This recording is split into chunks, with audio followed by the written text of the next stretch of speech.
birasobanutse rwose. Mfite ibyifuzo bibiri bito cyane. Komeza. Your Excellency, hari ikintu kitubabaza cyane, wenda nuko tutasobanukiwe mwanadufasha. Rwose the call to prayer ya mu gitondo iratubabaza kuba yaravuyeho.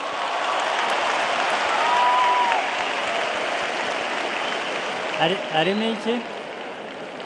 Adhan, kuriya bahamagara abantu ngo bajye gusenga ntago bikibaho mu gitondo. Ntabwo bibaho.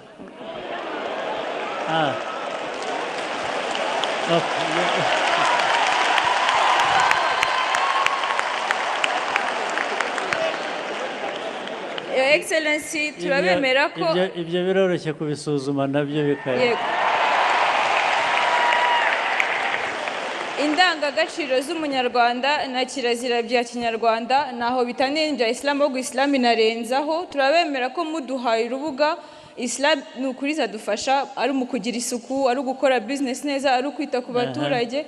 Those accountability n'ibintu bisobanutse, strategies zikora neza.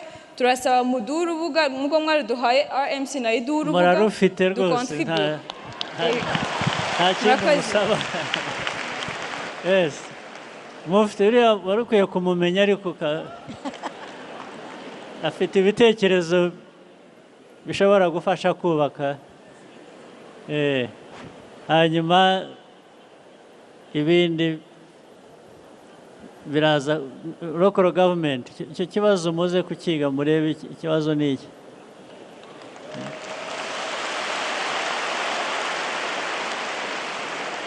Murakoze cyane. Mutinya babakangura mu gitondo ni iki?